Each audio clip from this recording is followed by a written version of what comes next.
โอเคสบายดีเนาะสบายดีลูกค้าหมดทุกคนเด้อมื้อนี้ก็มาลงงานให้ลูกค้าดื่มเนาะอันนี้ก็เป็นของลูกค้าทางสำเหนือเนาะอันนี้นะเป็นเหล้าโพลีกอนเนาะเหล้าโพลีกอน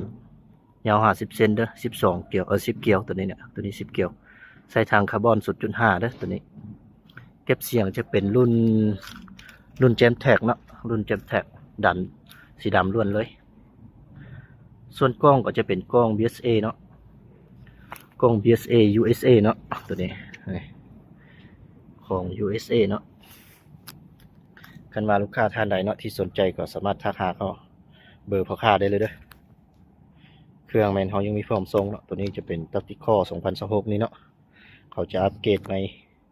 แดงมดเนาะอันนี้จะเป็นแดงมดอันซากข้างนี้ก็เป็นแดงมดเนาะสีแดงกัน แล้วก็เขาจะอัปเกรดตัวนี้ตัวกิบมืออันนี้นะตัวกิบมืออันนี้มันจะคือของเฟกเตอร์กับของท็อปเอแล้วเนาะเขาอัปเกรดใหม่เนาะตัวออกล่าสุดนี่เด้อเขาอัปเกรดใหม่นี่ค่อนข้างจะงามเนาะงามกว่ารุ่นเก่าคันว่าลูกค้าผู้ใดเนาะที่สนใจก็สามารถติดต่อเข้ามาหาพ่อค้าได้เด้อตักติคอ MCK2 คอนโดก็มีพร้อมฝากเนาะ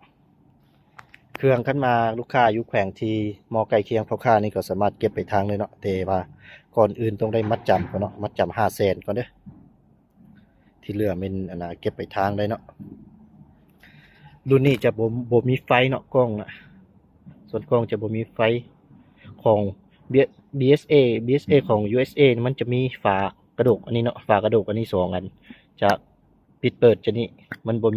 เป็นรุ่นมีสายฮัดอันนั้นเนาะของ USA จะมีฝากระดูกจะสิเราจะเป็นเล้าเบอร์2เนาะ10เกี่ยวเนาะเราโพลีกอนเด้อ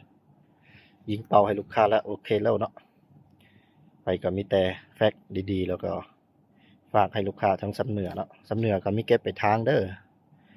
อันนี้ลูกค้าโอนมัดจำก่อน500,000แล้วเนาะไปก็มีแต่แฟกแล้วก็ฝากให้ลูกค้าฮอดพุ่นแล้วก็ลูกค้ากดเครื่องมัดแล้วก็ค่อยโอนให้ก็ได้เด้อทางคาร์บอน0.5เนาะตัวนี้ก็ปี